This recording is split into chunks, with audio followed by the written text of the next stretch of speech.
Brought to you by NBC bearing, भारताची पहिली bearing उत्पादक। मेरा खाली एक ही यही मानना है कि हम लोग 7 किलोमीटर ट्रैवल करते हैं या 10 किलोमीटर ट्रैवल करते हैं, उसको मतलब 12 बजे कुछ और पैसा मिलता है, 10 बजे से पहले कुछ और पैसा मिलता है और रात में कुछ और पैसा मिलता है। जबकि ट्रैवलिंग दोनों सेम, हम लोग वही डिस्टेंस ट्रैवल करते हैं और बाइक का पेट्रोल भी हम लोग उतना ही लगता है। 7 किलोमीटर के लिए भी हमारा पेट्रोल उतना ही लग रहा है जो कि 10 बजे के पहले लगता है, और 12 बजे के बाद भी जो लगता है वो पेट्रोल हमारा उतना ही लगता है। बस एक ही है कि हमको एक जो स्पेसिफिक अमाउंट है वो हम लोग को एक बराबर मिले, और वही सब जो सबकी समस्या, वही मेरी भी समस्या है लॉन्ग डिस्टेंस का। और बाहर कहीं दूर जाते हैं तो वहाँ से खाली आते हैं हम लोग, बस उसका ही है। और आपका जो आईडी है वो भी मतलब छोटी-छोटी चीजों के ब्लॉक कर दिया जाता है। हाँ, फिलहाल मतलब तो वही है कि आईडी अगर हम लोग जैसे ऑर्डर कोई ट्रांसफर मारते हैं, मतलब अभी पिछले टाइम ज्यादा बारिश हुआ था तो उस टाइम पे मतलब पानी जगह जगह पानी भर गया था, तो हम लोग ने वो पानी के रास्ते पे हम लोग जब जा नहीं पा रहे थे तो हम लोग का आईडी वहाँ पे मतलब होल्ड कर दिया था आधे घंटे के लिए, उससे मेरा इन्सेंटिव भी चला गया था। आज मी 4 वर्षापासून स्विगी मारतोय। आता आमचं असं आहे, आम्हाला बरोबर एक तर इन्सेंटिव्ह भेटत नाही, परत ऑर्डर अर्निंग बरोबर भेटत नाही, लॉंग डिस्टन्सचे पैसे भेटत नाही आम्हाला, आणि परत आमचं जर समजा रायडर कुठे समजा धडकला मेला त्याचं काही समजा आम्हाला त्याचं बेनिफिट काय भेटत नाही। जे समजा कंपनी दाखवते तुम्हाला एवढे एवढे पैसे भेटतील, 10 महिन्यात भेटतील, ते काही भेटत नाही। आणि प्लस गाडी आमची, पेट्रोल आमचं, पूर्ण आमचं असून आम्हाला बरोबर ऑर्डरचे पैसे पण भेटत नाही। आणि परत आम्ही जर समजा टीएल ला कॉल केला, सर आम्हाला ही प्रॉब्लेम आलेली आहे, आता कस्टमर आम्हाला काही ऑर्डर अशा पडतात की कस्टमरचं लोकेशन पण बरोबर नसते, आणि परत जे एरियामध्ये आम्हाला समजा बिल्डिंग मध्ये ऑर्डर द्यायची आहे तिथलं विंग नंबर नसतोय ना, बिल्डिंगचा नंबर नसतोय, मग तिथं कॉल केलं तर ते कस्टमरला कॉल करा म्हणतात, आम्ही कस्टमरला कॉल करतो, तिथं अर्धा एक तास आम्हाला उभं राहावं लागतं जागेवरती।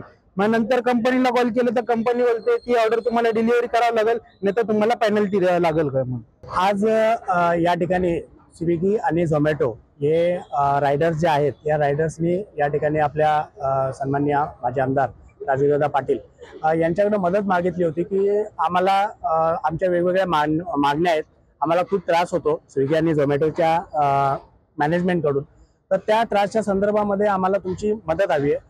तर त्या अनुषंगाने मनसेचे नेते सन्माननीय माजी आमदार राजूदादा पाटील यांनी आम्हाला काही सूचना केल्या की या सर्व परिसरात राहणाऱ्या स्विगी आणि झोमॅटो या रायडर्सच्या मागे तुम्ही ठामपणे उभं राहावं। या अनुषंगाने आम्ही यांना पाठिंबा दर्शवण्याकरता या ठिकाणी आलो।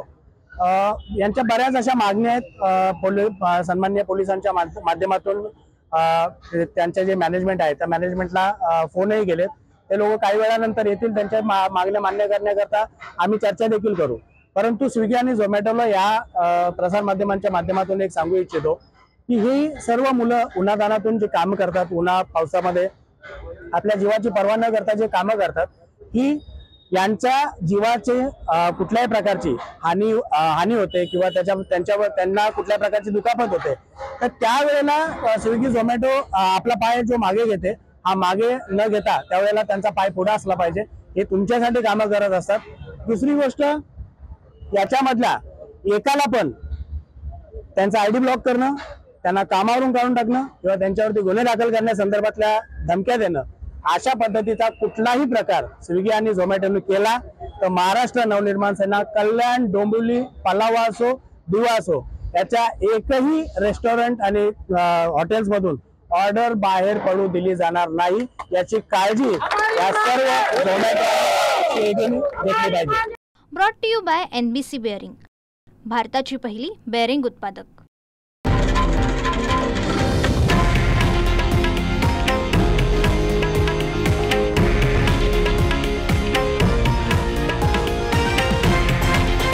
हे आहे देशातील नंबर 1 न्यूज नेटवर्क आणि आपण पाहत आहात TV9 मराठी, एकमेव।